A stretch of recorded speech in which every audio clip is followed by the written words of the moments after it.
राष्ट्र एक चुनाव के विपक्ष में तर्क देना चाहता हूँ। प्रशासनिक सरलता और प्रभावशीलता। एक राष्ट्र एक चुनाव प्रणाली से सभी चुनाव एक ही समय पर होते हैं, जिससे चुनाव प्रक्रिया अधिक सरल और प्रभावी बन सकती है। इस प्रणाली के तहत मतदाताओं को विभिन्न चुनाव के लिए बार बार मतदान केंद्र पर नहीं जाना पड़ता है। इससे समय की बचत होती है और चुनावी प्रबंधन में आसानी होती है। चुनावी प्रशासनिक तंत्र का बोझ भी कम होता है, क्योंकि चुनाव आयोग को एक ही बार में सभी चुनाव के लिए योजना बनानी होती है। जटिलता और निर्णय लेने में कठिनाइयां। जब सभी चुनाव एक साथ होते हैं तो मतदाताओं के लिए विभिन्न मुद्दों, उम्मीदवारों और राजनीतिक दलों के बारे में जानकारी को समझना मुश्किल हो सकता है। एक साथ कई चुनाव होने से मतदाता सही निर्णय लेने में भ्रमित हो सकते हैं। उन्हें सभी स्तरों के मुद्दों पर विचार करना होता है, जो कि चुनावी प्रक्रिया को जटिल बनाता है और असहजता पैदा करता है।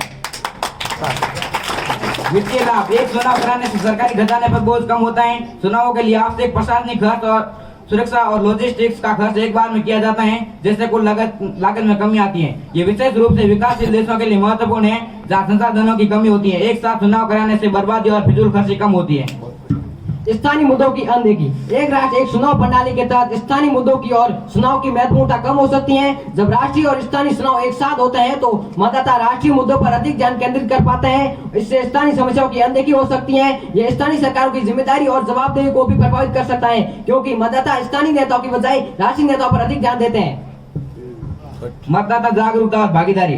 जब सभी चुनाव एक साथ होते हैं तो ये मतदाताओं को सभी मुद्दों पर विचार करने और उनके महत्व को समझने का अवसर प्रदान करता है। इससे मतदान में भागीदार बनने की संभावना होती है। एक अध्ययन के अनुसार एक ही दिन में कई चुनाव होने से मतदाता एक साथ विभिन्न मुद्दों पर विचार करने में सक्षम होते हैं, जो उन्हें जागरूक और सक्रिय बनाता है। चुनावी दबाव। एक साथ चुनाव होने से मतदाताओं पर चुनावी दबाव बढ़ सकता है। मतदाताओं को एक ही दिन में कई चुनाव पर निर्णय लेना होता है, जिससे उन पर मानसिक और भावनात्मक दबाव पड़ता है। यह स्थिति कुछ मतदाताओं के लिए असुविधाजनक हो सकती है, जिससे सही निर्णय लेने में असमर्थ हो सकते हैं। राजनीतिक स्थिरता। एक राष्ट्र एक चुनाव प्रणाली से राजनीतिक स्थिरता में वृद्धि हो सकती है। जब चुनाव एक साथ होते हैं तो राजनीतिक दलों को एक समय में सभी मुद्दों पर ध्यान केंद्रित करने का मौका मिलता है। इससे नीतियों में निरंतरता बनी रहती है और सरकारें अपने कार्यालय में अधिक प्रभावी ढंग से काम कर सकती हैं। इससे विकास योजनाओं को लागू करने में मदद मिलती है और देश में स्थिरता बढ़ती है। राजनीतिक असंतुलन। एक राष्ट्र एक चुनाव प्रणाली बड़े राजनीतिक दलों के लिए फायदेमंद हो सकती है। ये दल अपने संसाधनों का उपयोग एक साथ कर सकते हैं, जिससे छोटे दलों व उम्मीदवारों की उपेक्षा हो सकती है। इससे राजनीतिक प्रतिस्पर्धा में असंतुलन आ सकता है और लोकतंत्र विविधता प्रभावित हो सकती है।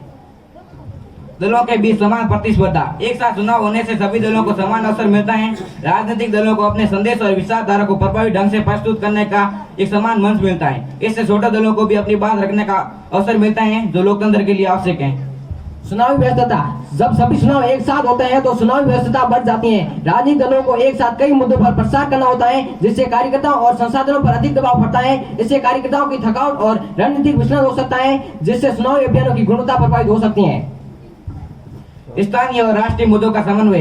एक राष्ट्र एक चुनाव प्रणाली से मतदाता स्थानीय और राष्ट्रीय मुद्दों को एक साथ देख सकते हैं। इससे चुनाव अभियान में दोनों स्तरों के मुद्दों पर चर्चा होती है, जिससे मतदाता के व्यापक दृष्टिकोण मिलता है। ये स्थानीय मुद्दों की अनदेखी को कम करता है और समग्र विकास की दिशा में कदम बढ़ाता है। सांस्कृतिक और भौगोलिक विविधता की अनदेखी। भारत जैसे विविधता वाले देश में विभिन्न राज्यों और क्षेत्रों की अपनी विशेषताएं और समस्या होती हैं। एक राष्ट्र एक चुनाव प्रणाली इन सांस्कृतिक और भौगोलिक विभिन्नताओं को अनदेखा कर सकती है।